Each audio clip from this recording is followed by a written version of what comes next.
بسم الله الرحمن الرحيم إن الحمد لله نحمده سبحانه وتعالى ونستعينه ونستهديه ونستغفره ونعوذ بالله من شرور أنفسنا ومن سيئات أعمالنا من يهده الله فهو المهتد ومن يضلل فلا هادي له أشهد أن لا إله إلا الله وحده لا شريك له وأشهد أن محمدا عبده ورسوله اللهم صل على سيدنا محمد طب القلوب ودوائها وعافية الأبدان وشفائها ونور الأبصار وضيائها وعلى آله وأصحابه وبارك وسلم سبحانك لا علم لنا إلا ما علمتنا إنك أنت العليم الحكيم قال رب اشرح لي صدري ويسر لي أمري واحلل عقدة من لساني يفقه قولي لا إله إلا الله وحده لا شريك له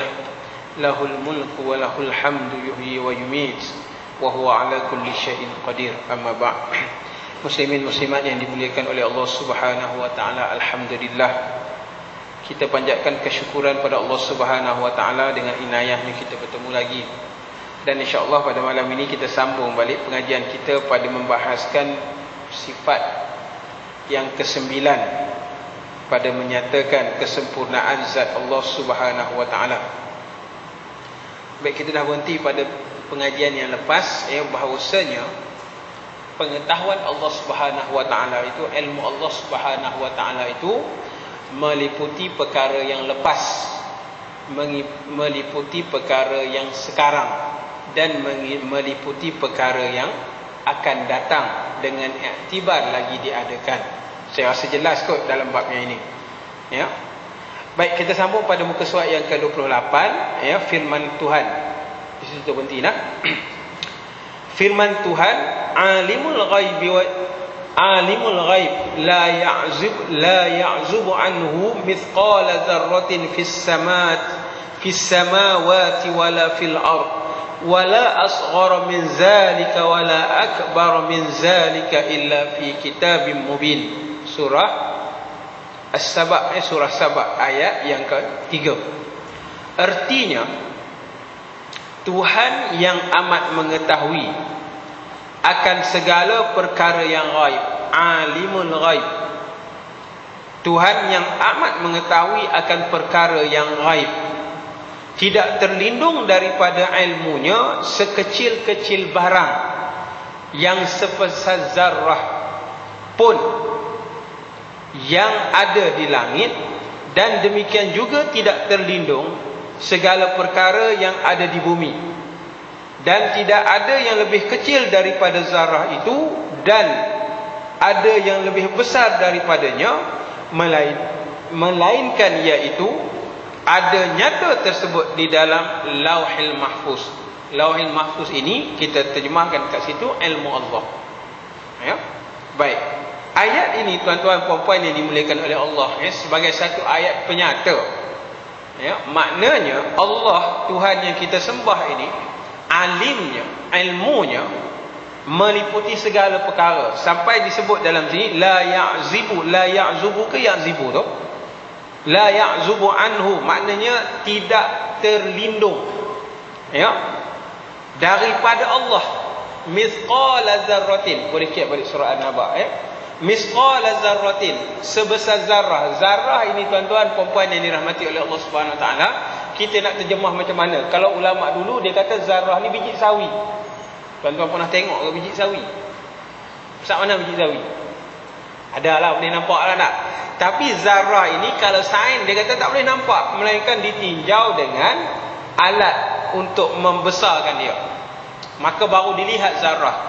Maka tuan-tuan puan-puan yang dimuliakan, ya, ilmu Allah ini kalaulah begitu hebatnya, ya, kalau begitu tingginya, kalau begitu detailnya, dengan jalan apa lagi, ya, kita nak melakukan keingkaran pada Allah Subhanahu wa taala? Dengan cara apa lagi kita nak mengelak daripada nak melaksanakan perintah Allah Subhanahu wa taala? Dengan alasan apa lagi, ya, kita tak mahu melaksanakan peraturan Tuhan? Tak ada alasan. Kerana Tuhan dah tahu bila dia didatangkan dengan satu perintah, perintah ini pasti mampu dilaksanakan. Maka tak ada dalam kalangan manusia ini boleh memberi sebarang alasan, kerana Tuhan ini maha sempurna keadaannya. Maka memahami yang ini, tuan-tuan puan-puan yang dimuliakan oleh Allah Subhanahu Wa Taala, kita dengan Allah dalam bab yang ini, ya, dalam kita melaksanakan perintah Allah, ya, dalam kita melaksanakan perintah Rasulullah, ya, sebenarnya tuan-tuan, kalaulah kita kata ada kalangan kita tak boleh nak buat kerana mengikut kajian kita perkara-perkara yang begini tak mungkin boleh dilaksanakan, adakah Tuhan dah tahu? Tuhan tak tahu benda tu? Ini persoalannya. Adakah bila Allah perintahkan satu benda, Allah tak tahu ada penghalang-penghalang yang sebegini keadaan dan sifatnya, yang sampai membuat penyataan kita tak boleh nak laksanakan agama, nak laksanakan Islam dalam keadaan masyarakat yang apa, majmuk ni. Macam mana penyataan ini kita ketahui? Adakah Tuhan yang turunkan peraturan ni tak tahu? Ini persoalan yang kita kena renung bersama. Sebab itu tuan-tuan, apabila kita menyatakan hak Allah, kena berhati-hati dengan penuh ilmunya. Bila kita menyatakan halangannya adalah masyarakat ni bercampur bau, adakah Tuhan ketika menurunkan perintah ini tak tahu ada masyarakat yang bercampur bau? Ya, jadi jangan kita beralasan. Sebab itu dalam surah Ar-Rahman itu, fabi ayyi ala'i rabbikuma tukadziban, itu berulang-ulang kali Allah sebut. Dengan alasan apa lagi kita nak menafikan ayat Allah? Ya, berapa kali disebut? Hampir 21 kali. Yang boleh kira lagi dalam bab-bab yang lainnya. Maka Allah beritahu dalam bab ini, ilmu Allah ini tuan-tuan puan-puan yang dimuliakan, ya, meliputi segala perkara yang ada dalam hati kita, yang ada dalam fikiran kita, dan yang apa kita luahkan. Jadi tuan-tuan, ya, kalau kita dekatkan diri kita dalam bab yang ini, ya, kalau selama hari ini kita ada dosa dengan manusia yang kita rasa kita seorang je tahu, maka Tuhan ini Tuhan yang maha mengetahui.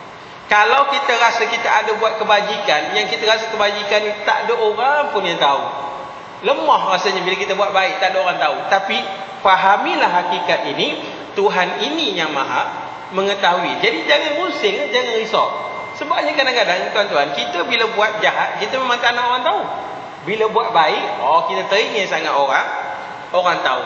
Ya, sebab itu tuan-tuan, ini bukan nak mengatur orang. Kadang-kadang bila kita beri cek besar-besar ni, kan, minta maaf lah atas nama apa pun, atas nama zakat tak ada masalah, sebab ia satu benda yang wajib. Tetapi kalau atas nama tatawuan, satu pemberian yang dilihat sunat, maka tak adalah disunatkan cek besar-besar belah sini, besar-besar. Cek besar-besar tak ni pun tak disunatkan. Sebabnya tuan-tuan, sedikit sebanyak dia akan menimbulkan rasa bangga diri. Walaupun kita kata ni nak menggalakkan bagi manusia yang lain, tak boleh. Ya, sebab hari ni kita boleh tahan nak menggalakkan orang. Besok bila dia keluar surat khabar, amboi, hebat juga aku ni. Lusa keluar pula dalam TV, orang rumah kata, bagus juga abang ni. Dia mula. Ya, maka dalam bab yang sunat tak perlu dihebohkan. Dalam bab kebaikan yang sunat-sunat ni tuan-tuan seboleh-bolehnya simpan. Tapi kita kalau simpan ni rasa apa kalau kita simpan buat baik? Dalam hati ni rasa tak mengkelan. Mengkelan saya tak tahu, rasa tuan-tuan faham ke tak faham. Selagi kita tak habaq pada orang benda ni, kita rasa Allahu Akbar. Ya, jadi benda ni lah yang kita nak kena faham. Kalau kita rasa orang tak hargai kebaikan kita tuan-tuan, maka berhubunglah dengan Allah. Allah itu akan menghargainya. Bila Allah kata tak ada satu benda yang hilang daripada ilmunya, maka kebaikan yang sedikit Allah simpan, kejahatan yang sedikit pun Allah simpan. Ini praktik kalau kita nak faham ilmu Allah ni tadi. Baik. Yang demikian nyatalah kepada manusia bahawa Tuhan mengetahui tiap-tiap suatu, sama ada perkara itu terang atau tersembunyi. Ini muhasabah diri tuan-tuan, ya. Sehingga barang yang di dalam hati dan angan-angan manusia itu pun Tuhan mengetahuinya. Dan segala turun naik nafas, ya, Tuhan mengetahuinya. Tuan-tuan rasa satu hari berapa kali kita bernafas? Kita tak pernah kira tuan-tuan. Sampai nak pencin kita tak nak kira nafas. Tapi dah pencen, tak kira lagi nafas. Ya. Tapi bila kena naik 13%, semua pakai cari kalkulator kan. Ada apa? Kaki tangan kerajaan dan orang yang pencen naik gaji 13%. Tak pernah tengok kalkulator pun kira aku punya berapa. Tuan-tuan, nafas kita ni menurut kiraan 370,000 sehari semalam. Ada kiraan yang lain saya tak tahulah. Kau tuan-tuan balik lepas ini nak kira apilah. Hak standard, bukan lepas berlari, bukan lepas buat kerja apa dak, hak biasa. 370,000. Tuhan tahu hak ni tuan-tuan. Maknanya kalau jenis ni pun detailnya Allah Subhanahu Wa Taala dalam bab yang lain, dalam bab nak memasukkan seorang hamba ni dalam syurga. Tuan-tuan ingat semudah itu ke? Dalam bab nak memasukkan seorang hamba ni ke dalam neraka, tuan-tuan ingat semudah itu ke? Semuanya dikira, dihitung oleh Allah Subhanahu Wa Taala hingga terbukti di sana keadilan Allah Subhanahu Wa Taala. Jadi jangan risaulah. Jangan risau kebaikan kita ni, biar orang tak hargai, tapi Tuhan itu Tuhan yang Maha mengetahui. Ya. Kalau segala turun naik nafas pun dia kira, tuan-tuan, saya duk risaulah benda lain. Ya. Tuhan mengetahuinya. Yang demikian bangkitlah perasaan manusia itu takut dan gentar daripada melakukan kesalahan. Ya, yang ini tuan-tuan, ya, saya nak nasihatkan diri saya dan tuan-tuan. Ya, kalau tuan-tuan baca akhbar hari ini, saya tak tahulah penyakit akhbar hari ini, saya tak tahu. Minta maaf banyak-banyak. Akhbar hari ini dah macam akhbar porno. Ya, saya tak tahulah tuan-tuan. Jadi saya bukan ada sentimen sekejap lagi tuan-tuan kata ustaz ni sentimen apa malam ni, bukan sentimen. Tuan-tuan buka lah akhbar, saya pun pelik. Isu khalwat, isu anak luar nikah, isu, tuan-tuan tengoklah. Jadi kalau adalah isu-isu yang macam ini tuan-tuan, kita tarik diri macam mana? Jangan pandai-pandai menghukum. Ni dia lah ni. Ini betul dah rupa-rupa dia ni. Jangan pandai menghukum. Sebab satunya, ya, di situ akhbar itu telah mengaibkan orang lain. Kalaupun ianya benar, tetapi ianya perkara yang aib, tetap berdosa. Kalau ianya tidak benar, lagi teruk dosanya. Maka kita duduk dalam ruang yang begini tuan-tuan, ya, saya tengok Allahu Akbar, kadang-kadang bila anak tanya ni, saya pening. Ya, satu hari, bukan ke sekarang ni, ya, isu gay, lesbian apa tu? Dia apa saya pun tak tahu. Gay, lesbian, tuan-tuan tahu tak? Tuan-tuan baca kitab ni je tiap hari. Isu gay kan, orang menentang hubungan laki sama laki. Anak saya kata apa? Baba, yang ni silap tulis ke?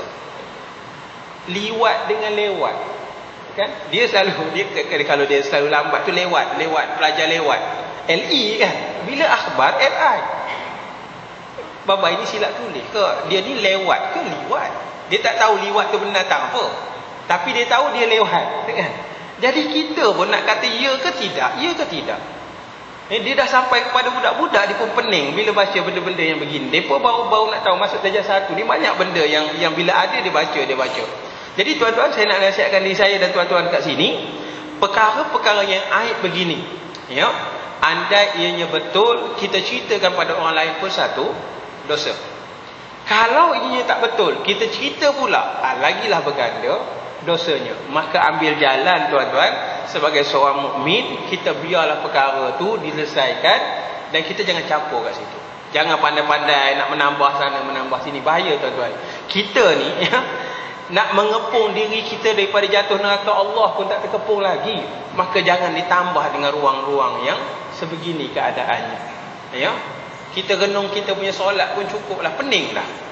Kita renung kita punya cara-cara untuk melaksanakan perintah Tuhan pun teruk. Maka jangan merosakkan lagi ruang yang membolehkan kita mendapat redha Allah dengan kita menambah, ya, bahan-bahan yang ada dalam media masa hari ini. Ya, jadi kena ambil inisiatif yang macam itu. Ya, jangan pandai-pandai yang betul, yang ini betul, ini tidak. Sebab pernah berlaku zaman Nabi SAW. Ketika mana Nabi SAW, ya, dilihat ada satu permasalahan rumah tangga dengan Sayyidatina Aisyah radhiyallahu anha, dan Quran sebut dalam ayat tu, ya, ada beberapa kumpulan berlaku dalam kes-kes macam itu. Ketika Sayyidatina Aisyah ini dituduh bermukah dengan seorang sahabat namanya Safwan. Kisah ni tuan-tuan tahu dia berlaku macam mana. Dalam satu peristiwa perang, ya, apabila Nabi SAW nak pergi berperang, Nabi akan bagi undi pada isteri dia. Ketika perang itu, saya tak ingat perang mana, mungkin ada riwayat kata perang Tabuk, tapi dia di luar kota Madinah. Kebetulan Aisyah yang terpilih untuk ikut Rasulullah. Dalam perjalanan pulang ni tuan-tuan yang dimuliakan oleh Allah, Aisyah ini atas unta itu pakai sekeduk. Sekeduk apa bahasa kita hari ini? Sekeduk lah, tuan-tuan tahu ke sekeduk? Dia panggil dalam bahasa Arabnya apa? Sekeduk lah, tuan-tuan tahu kot, sekeduk tu. Apa barang? Dia macam tu, dia ada kelambu-kelambu sikit. Dipanggil sekeduk dalam bahasanya. Ya. Jadi Aisyah akan duduk di situ. Bila sampai ni dia akan masuk kemah. Maknanya sahabat tak berapa nampak Aisyah tu dari sudut fizikalnya. Dalam perjalanan pulang tu tuan-tuan, kumpulan Rasulullah ni berhenti seketika untuk berehat. Dan kebetulan ketika itu Aisyah rasa tak sedap perut, maka dia keluar untuk qada hajat. Ketika qada hajat itu, rantainya ditulis dalam sejarah jatuh tempat dia di mana qada hajat. Kemudian dia tak perasan, dia balik ke tempat kumpulan Rasulullah, dia masuk balik dalam sekeduk tu tadi. Bila dia duduk dalam tu, dia perasan rantainya hilang, dia keluar balik. Dia keluar ini, sahabat tu tak perasan, Rasulullah pun tak perasan. Jadi dia keluar nak pergi cari balik benda tu. Rasulullah dengan kafilah ini terus berangkat menuju ke Madinah. Bila dia jumpa, dia pergi terus balik tempat tadi, dia tengok kafilah ni tak ada dah. Maka susah hatinya Aisyah radhiyallahu anha tuan-tuan, nak dikejar mungkin tak dapat. Kebetulan strategi Rasulullah ini, Rasulullah mengarahkan seorang sahabat akan balik paling last. Setelah dicek semua-semua, tak ada apa yang berlaku, baru balik. Dan sahabat itu namanya Safwan. Safwan ni dalam perjalanan pulang ni tuan-tuan, dia nampak Aisyah berteleku. Ini bahasa belah ni saya tak tahu tuan-tuan, termenung tapi dalam pakai niqab. Dia kata ma'azallah, dia kata aku berlindung pada Allah, ini isteri Rasulullah. Maka dia perintah pada Aisyah naik unta tu dan dia pimpin sampai ke Madinah. Punyalah Safwan ni jaga hal-hal yang begini. Tapi perbuatan ini dilihat oleh Abdullah bin Ubay. Bila Abdullah bin Ubay nampak Safwan dengan Aisyah sedangkan Rasulullah dah lama sampai, maka dia mula timbulkan fitnah tuan-tuan. Maka ada dalam kalangan sahabat tu yang percaya, ada dalam kalangan sahabat tu yang bercerita pula perkara-perkara ni. Ya, maka di sinilah turun satu firman Allah Subhanahu wa taala. Kata Allah, wallazi tawalla kibruhu lahum azabun syadid. Ya, orang-orang yang memperbesar-besarkan cerita itu, bagi mereka azab yang pedih. Ya, maka dalam kes ini tuan-tuan, ya, banyak hari ini peristiwa yang hampir sama. Kita tak tahu betul ke salah, itu cerita kedua. Tetapi sikap sebagai seorang mukmin, tinggalkan persoalan itu daripada menghukum. Ya, sebab kita takut kita terlibat dalam membesarkan aib yang sebenarnya bukan.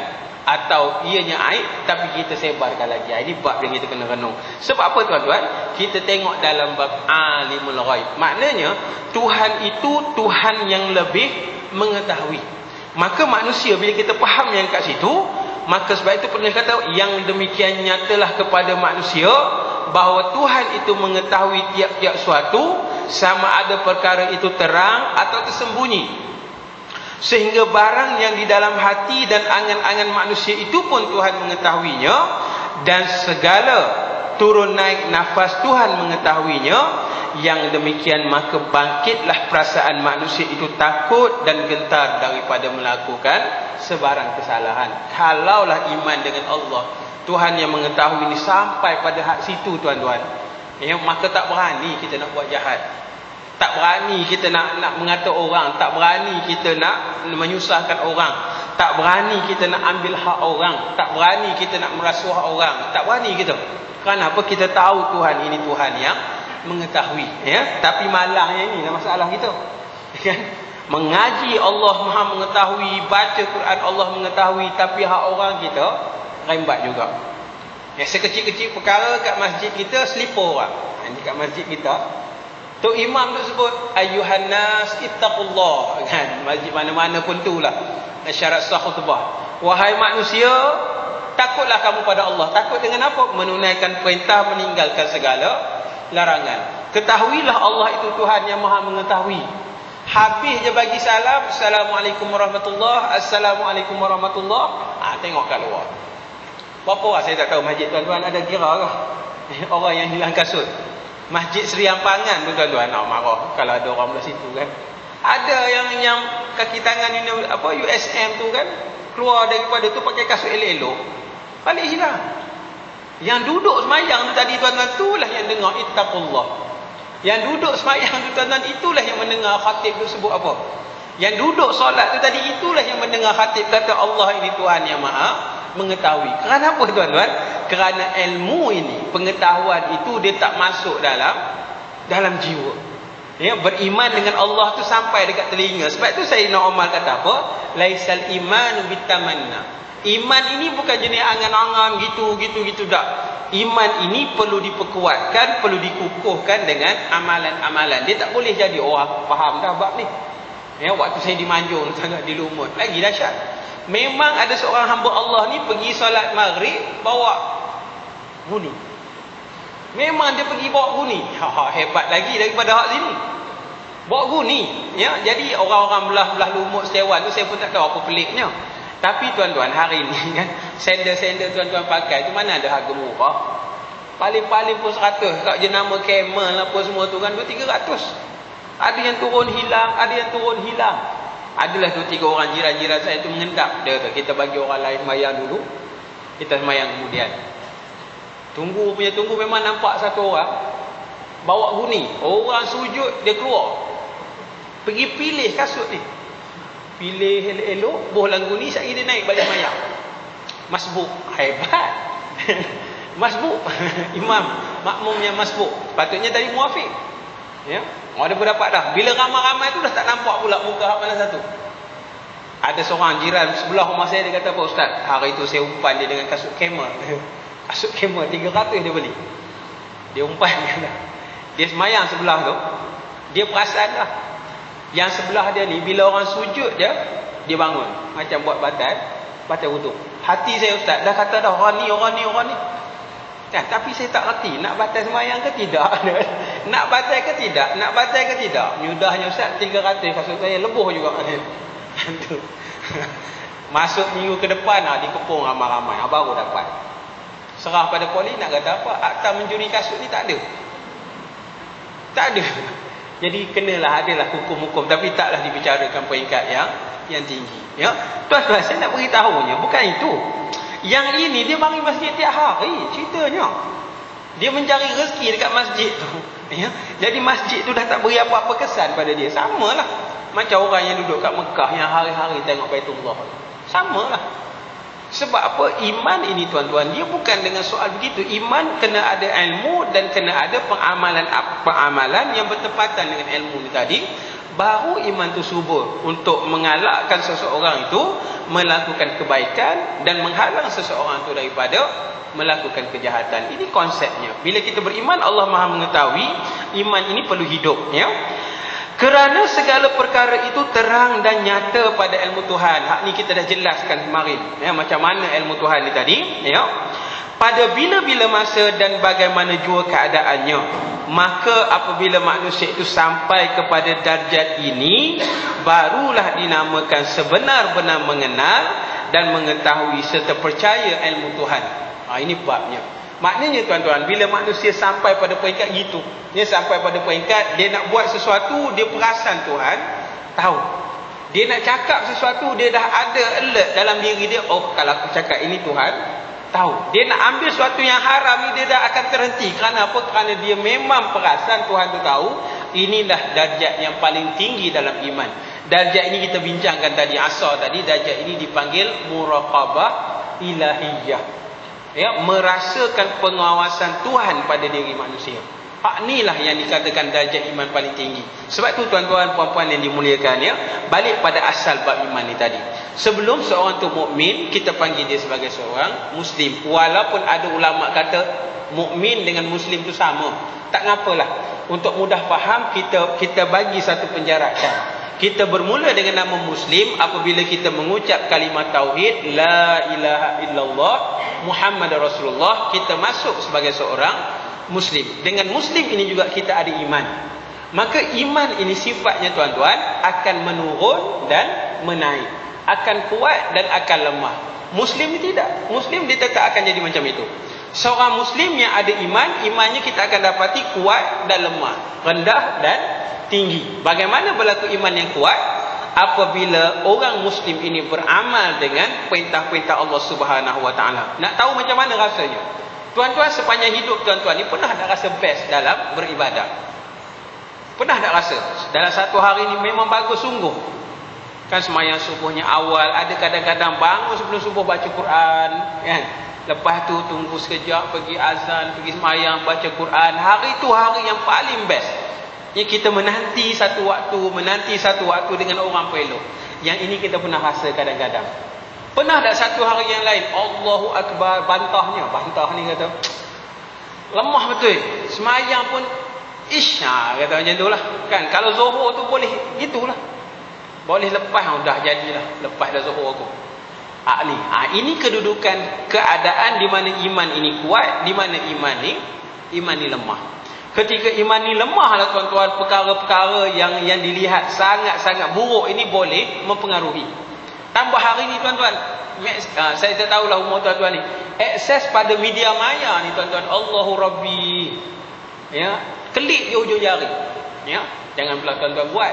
Kadang-kadang kita nak baca berita-berita ni, dia mari masuk pop, ada. Tuan-tuan pernah tengok pop dia masuk, nak tengok artis terpanas minggu ini, tuan-tuan klik lah, dia keluar lah. Waktu ni lah iman kita ni gedi kan. Aku nak buka ke tidak? Sebab tu tuan-tuan puan-puan jangan cari telefon hak canggih-canggih. Boh telefon hak boleh call, boleh SMS, sudah. Jangan ada tu apa yang baru ni, MMS, boleh masuk gambar-gambar tu, jangan. Sebab kalau kita duduk je kedai mamak ni, dia akan marilah. Dia mari mesej. Okey, apa? Gosip terhangat minggu ini. Kan, artis Melayu tak akhir begini. Dia akan keluar lah. Kalau tuan-tuan klik, dia keluar lah gambar tu. Dia keluar ya. Waktu ni tuan-tuan kan, saya tak tahulah umur tuan-tuan dengan umur saya ini bezanya banyak ya. Maka iman ini di sini dia akan mula main lah. Aku nak buka ke tidak? Depan kawan-kawan tak apalah, tak buka. Saya lagi masuk kereta sama orang. Waktu tak berapa nak kuat ni, tengok pilas sekali. Tengok pilas sekali dia kenal. Sebab tu tuan-tuan, anak-anak muda remaja ni dia paling terdedah dengan benda ni. Walaupun kata ada jaring, adalah dia punya penapis-penapis, hentikanlah. Henti sembang lah. Tuan-tuan tulislah apa sahaja pun tuan-tuan, dia akan keluar. Ni, tulis besi ke tak? Tulis je besi. Tuan-tuan rajin ke melayan internet ni? Takkan tak rajin kot. Kat rumah tu ada tulis lah sekali. Bubuh internet, suruh anak tu pasang internet, tulis mak anda. Akan keluar segala cerita dengan nama mak anda. Tulislah besi. Akan keluar cerita dengan sekian cerita besinya. Tulislah tuan-tuan apa saja pun. Sebab dalam tu dah ada satu benda namanya Wikipedia. Wikipedia ni satu, saya pun tak tahu apa-apa dia punya ni, satu jenis macam kamus yang akan memberi maklumat tentang apa saja yang tuan-tuan nak. Kalau yang tuan-tuan tulis tu tak ada dalam Wikipedia, dia kata sorry, not matched, not found dan sebagainya. Cari dalam bab yang lain. Maka hari ini tuan-tuan, remaja hari ini, dia duduk dalam alam yang ini. Dia panggil alam maya. Kita dulu duduk zaman kita lah alam maya. Kita tak tahu alam maya apa dia. Hari ini alam maya ni hak tu lah, dipanggil media maya hari ini. Dan anak muda ni tuan-tuan, daripada 30 ke bawah ni, anak cucu kita ni, yang ini memang di hujung jari. Maka iman ini tuan-tuan, nak benteng dia, nak tengok tak tengok, nak layar tak nak layar, sebab dia free of charge. Sebab tu jangan pelik tuan-tuan apabila zina berlaku antara budak umur 9 dengan 11 tahun, jangan pelik. Sebab mereka ni antara orang yang akses benda-benda yang macam ini. Dan saya tengok satu TV dipanggil di belah-belah Amerika Latin. Dia ada pelajaran seksual. Apa dudukan keheboh itu subjek pendidikan seks ni. Pendidikan seks di negara-negara macam itu tuan-tuan, dia memang bawa model orang hidup. Habislah tuan-tuan tahu, saya tengok juga apa. Dia bawa model orang hidup. Dia nak ceritakan organ-organ manusia ni, dia bukan bawa kini, bukan bawa patung, dia bawa orang. Sebab orang hidup ni dia memang itu kerjanya. Dibayar sejam, katakanlah dibayar sejam $10. Maka dia diperlukan berapa jam untuk kelas tu. Kata sejam, dia akan duduk diri situ. Yang cikgu ni buka lah habis. Dia tunjuk pada budak ni, hak ni, ni nama dia. Hak ni nama dia. Dia memang live. Ya, kok tuan-tuan teringin jadi model ni saya cari kan. Nak berdiri darah tu. Kemudian dia akan baringkan cukup untuk satu ni. Sebab itu memang kerja dia. Maka tuan-tuan, anak-anak ni diakses dengan benda-benda yang macam ini sangat-sangat mudah ternyata. Bila berlaku keadaan macam ini tuan-tuan yang dimuliakan. Sebab itu kes-kes jenayah seksual ini dia punya rating umur dia dah mula makin rendah. Ya, yang 30-40 ni lain. Tapi yang belah-belah ni bahkan hari ni 9 tahun dah reti dah. Jadi sebab itu tuan-tuan balik pada cerita kita ni tadi, ya, kita dengan Allah ini kena faham bab iman ni sampai tahu gitu. Sebab nak membentengkan manusia dengan jaring-jaring, dengan peraturan-peraturan ni dah tak mampu. Jadi sebab itulah ya dalam bab ini tuan-tuan ya, peringkat hukuman yang dikenakan itu ialah peringkat yang terakhir. Tata tertib ini dalam kaedah Islam yang terakhir. Hukuman penjara, hukuman hudud, hukuman qisas dan ta'zir itu peringkat akhir nak kawal manusia. Sebenarnya manusia ini dikawal dengan kekuatan akidah ni tadi. Dikawal manusia ni apabila dia beriman dengan Allah Tuhan Maha Mengetahui. Bila dia faham betul-betul yang ini, confirm dia tak lakukan benda tu. Tapi bila keimanan ini mula menjadi rendah, mula menjadi lemah, maka kita perlukan elemen-elemen yang lain. Sebab itu disiplin atau tindakan peraturan yang Tuhan bagi itu yang terakhir nak dikenakan pada manusia. Itu pun bila tertangkap. Ya, bukannya disidik-sidik tak, bila ditangkap baru diadili. Itu yang paling last. Maka sebab itu balik pada saranan penulis ni, dia kata apa yang tadi, apabila manusia ini beriman dengan Allah Tuhan yang Maha Mengetahui, maka keimanan ini perlulah dibangkitkan dalam roh dan sanubari dia, supaya dirinya sentiasa merasakan Tuhan itu mengetahui apa yang dikerjakan oleh seseorang individu.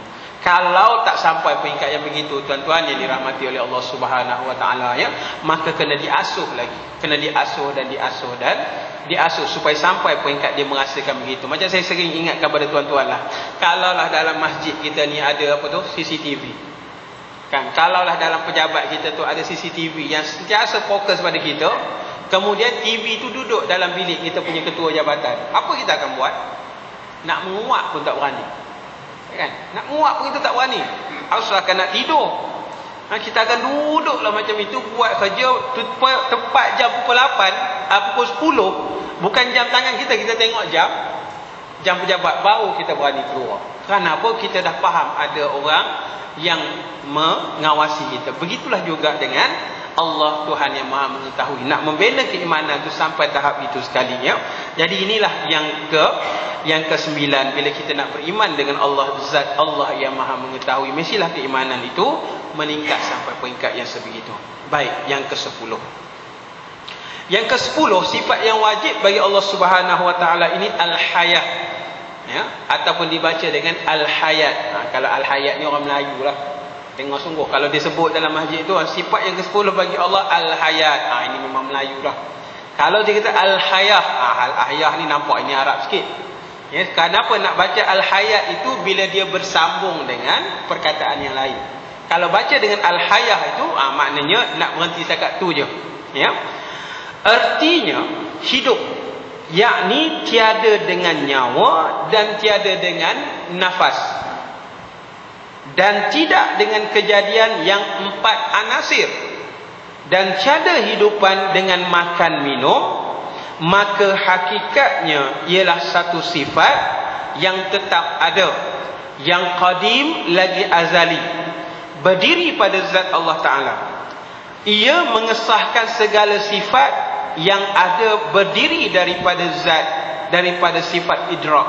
Idrak ni apa? Pendapat, iaitu kudrat, iradat, ilmu, sama, basar dan kalam.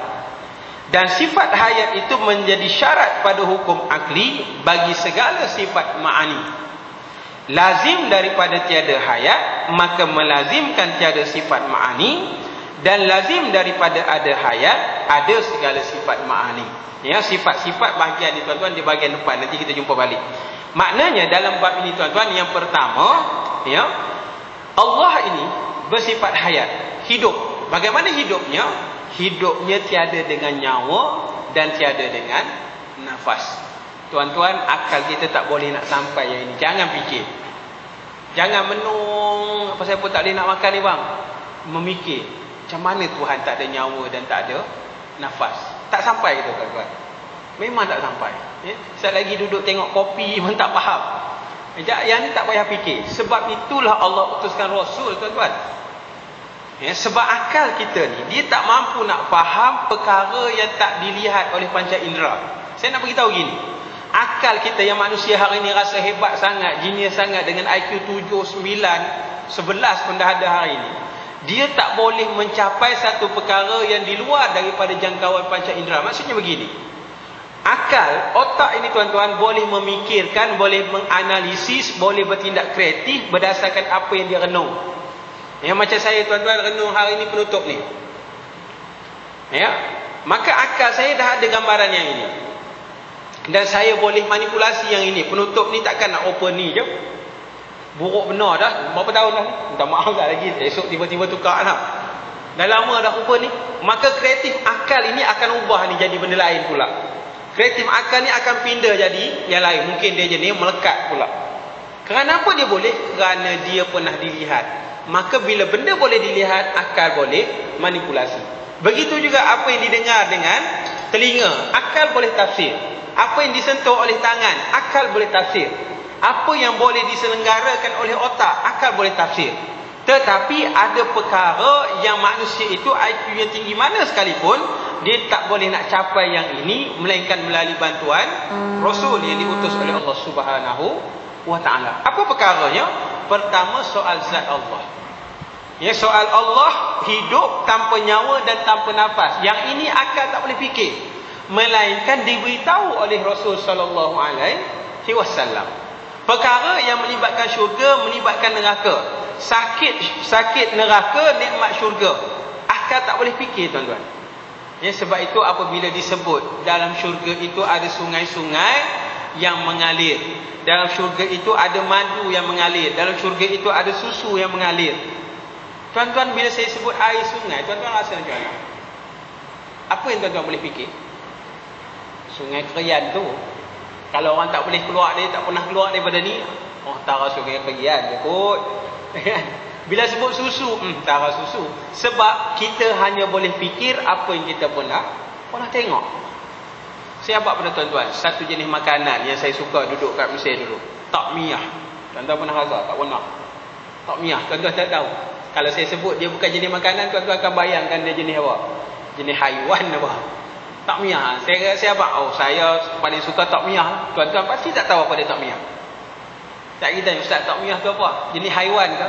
Tak, dia jenis makanan. Pun tuan-tuan tak boleh nak pergi lagi. Sebab apa? Gambaran makanan pada tuan-tuan ni tak ada. Melainkan ayam goreng, apa lagi hak tuan-tuan rajin makan. Hak ni tuan-tuan tak pernah dengar. Maka saya kena tafsirkan lagi, detailkan lagi. Ianya dibuat daripada sejenis kacang. Maka kita punya pengetahuan dah nak menjurus. Maka daripada nasi bukan, daripada daging bukan, daripada dia pergi kepada jenis kekacang. Macam mana dibuat? Dicampur dengan tepung, dicampur dengan daun-daun, digomoi apa? Diuli, kemudian digoreng. Baru tuan-tuan nampak gambaran. Akal ini dibentuk, diatur supaya boleh berfikir sampai tak gitu sekali. Jadi dia tak hebat tuan-tuan. Jadi sebab itu kalau rasa diri itu cerdik, jangan rasa diri itu hebat. Kerana apa? Dia perlu bantuan panca indera. Akal tak boleh hidup tanpa panca indera. Jadi memahami konsep ketuhanan ni tuan-tuan, kita bergantung pada Allah Subhanahu wa taala, kita bergantung pada Nabi sallallahu alaihi wasallam. Hak inilah sebab apa manusia itu perlu sangat-sangat bersyukur pada Allah yang mengutuskan Rasul. Kerana Rasul ini memberitahu manusia perkara yang tak boleh dicapai oleh akal. Sebab itu tuan-tuan, balik pada cerita kita yang kemarin. Kalau kita rasa hari ini kita cerdik, Rasul itu sebenarnya lebih cerdik. Kalau kita rasa zaman kita ni zaman yang hebat, adakah zaman Rasul itu zaman yang tak hebat? Ini benda yang kita bincangkan dulu. Sebab saya ulang balik, ada manusia hari ini menganggap zaman digital hari ini, zaman gadget hari ini, zaman teknologi hari ini, adakah Rasul mampu untuk hidup pada zaman ini? Ada tuan-tuan. Sebab tuan-tuan tengok TV sana, saya ambil TV. Bila cerita tentang kebangkitan Islam, tuan-tuan tengok cara pakaiannya, Kan digambarkan macam mana? Cara makannya, ya, digambarkan seolah-olah sangat primitif. Kalau dimulakan kejadian manusia itu daripada zaman apa? Zaman mula-mula Ice Age. Zaman ais yang tak ada manusia, kemudian bermula dengan zaman manusia nomad. Kita tinggalkan teori Darwin itu. Kan manusia digambarkan pakai cawat, betul? Sebab tu saya tanya tuan-tuan, Nabi Adam itu ketika di syurga dia pakai cawat ke? Dia pakai cawat ke? Tak wani nak kata. Sedangkan tuan-tuan carilah buku sejarah antropologi mana pun menggambarkan manusia itu bermula dengan kehidupan yang sangat primitif. Pakaiannya daripada kulit binatang yang hanya bercawat. Kemudian kalau perempuan dia pakai, saya pun tak tahu menamakan apa. Tuan-tuan tengoklah mana-mana buku sejarah. Sedangkan saya ambil satu ayat, ya, dalam surah Al-A'raf. Bismillahirrahmanirrahim. Allahumma salli ala Muhammad. Fawaswasa lahuma syaitanu liyubdiya lahuma ma wuriya anhuma min sawatihima. Bukan yang itu. Allah, siapa ingat surah Al-A'raf ayat ujung bawah tu? Okey. Walamma zaqa asy-syajarata badat lahuma sawatuhuma wa tafiqa yakhsifani 'alaihima min waraqil jannah. Wa nadahuma rabbuhuma alam anhakuma an tilkum asy-syajarah wa aqul lakuma inna syaitana lakuma aduwwum mubin. Ayat atas saya nak bawa tuan-tuan faham.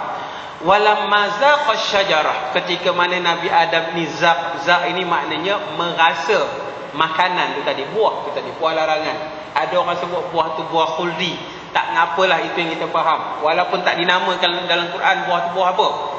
Ya, ketika mana Adam makan buah itu, apa berlaku? Badat lahuma sawatuhuma, tertanggal pakaiannya. Sawatuhuma ni maknanya yang menutup badannya. Pakaian lah, bukannya cawat. Sawatuhuma. Kemudian apa Adam buat? Wa tafiqa yakhsifani alaihima min waraqil jannah, dan Adam mula mencari daun-daun dalam syurga nak menutup badannya. Okey, ayat ini menjelaskan bahawa Nabi Adam alaihissalam bersama isterinya pakai baju dalam syurga. Ketika dia makan buah tu, Allah tanggalkan bajunya dan dia rasa malu, dia cari daun-daun syurga. Kemudian apabila Allah letakkan mereka ni ke dunia, adakah dia mula dengan tak berbaju? Sedangkan dah ada pengalaman Nabi Allah Adam alaihissalam pakai baju dalam syurga. Ya, bila diletakkan dalam dunia, adakah Siti Hawa itu tak berbaju atau pakai cawat begitu? Sedangkan dia dah ada pengalaman, diajar oleh Allah bagaimana berpakaian yang sempurna. Kita tak tahulah auratnya macam mana, tetapi sekurang-kurangnya pakaian itu menutup bahu hingga ke bawah lutut. Tapi tuan-tuan tengok apa gambaran sejarah manusia yang pertama, bercawat je. Kalau kita pakai yang ini tuan-tuan, samalah kita faham tu ayah kita dulu bercawat, ya kan? Kenapa kita menggambarkan kita ni bermula daripada sifat-sifat yang primitif, kemudian baru menuju kepada kemajuan. Ya, dan orang hari ini tuan-tuan, minta maaf cakaplah jauh kita daripada ayat ni. Ya, cuma saya nak bawa kita faham perkara ni supaya ada perkara yang kita kena tolak. Sebab tu saya bincangkan semalam, kemarin dulu.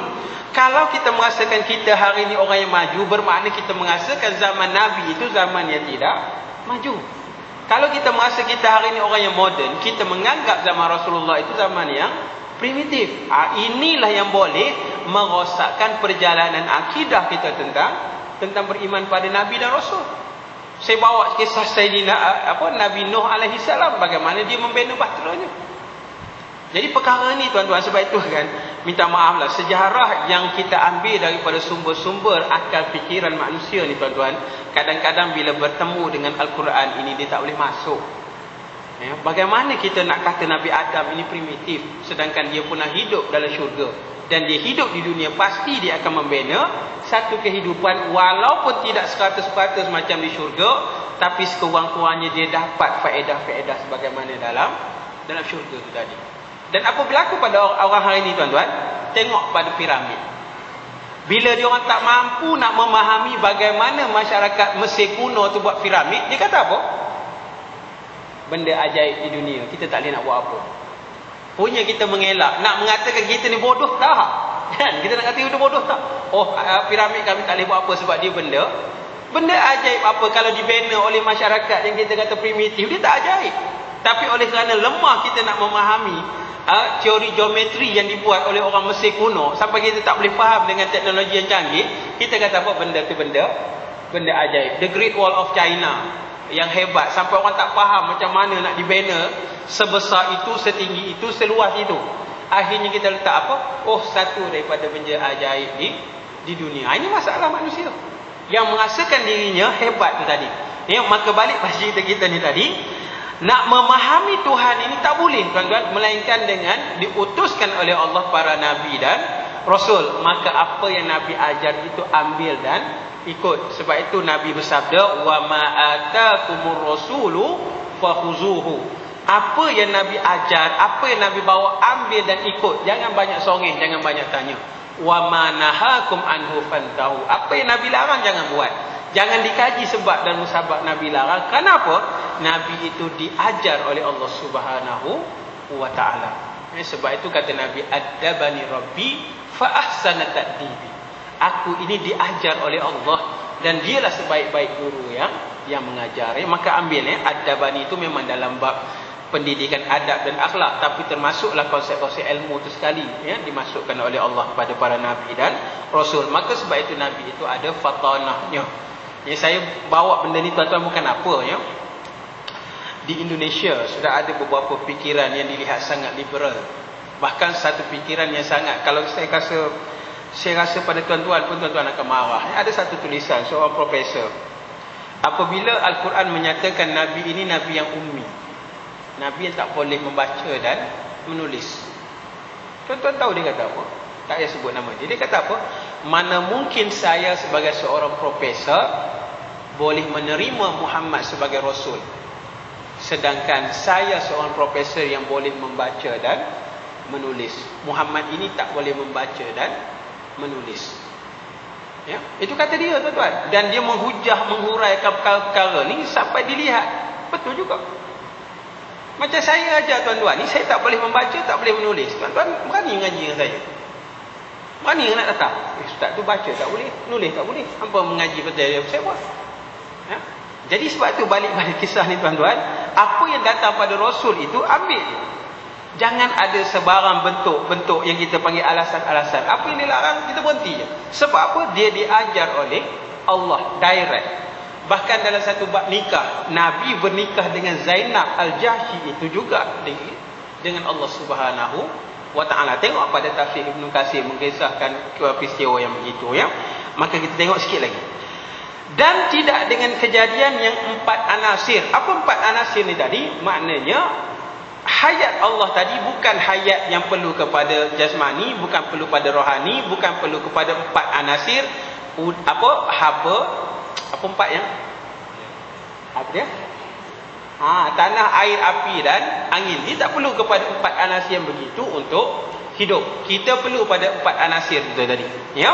Dan tiada hidupnya dengan makan dan minum. Ya, maka hidup Allah ini Tuhan yang tak perlu pada makan dan Tuhan yang tak perlu pada minum. Maka jelas kat sini tuan-tuan. Siapa yang teringin jadi Tuhan, maka dia tak boleh makan dan tak boleh minum. Berani cubalah. Ayah pin nah. Kan ayah pin ni tuan-tuan, Allahu Akbar. Pergi Bali, orang Bali semua kata dia Tuhan. Ya? Cuba berhenti bagi dia makan, berhenti bagi dia minum. Apa halnya? Boleh tahan lagi? Jangan bagi dia gudang garam. Dia tak boleh gudang garam, parah dia. Sebab dia dengan gudang garam ni tuan-tuan tak boleh putus. Tengoklah dia punya dokumentari itu tadi. Ya. Baik, yang ini tuan-tuan kita sambung pada pertemuan kita yang akan datang, bab yang ke-10 Al-Hayat ya. Bagaimana kita melihat zat Allah ni zat yang hidup, dan kita cuba untuk menguatkan keimanan kita pada Allah dan memahami perjalanan ilmu akidah ni tadi.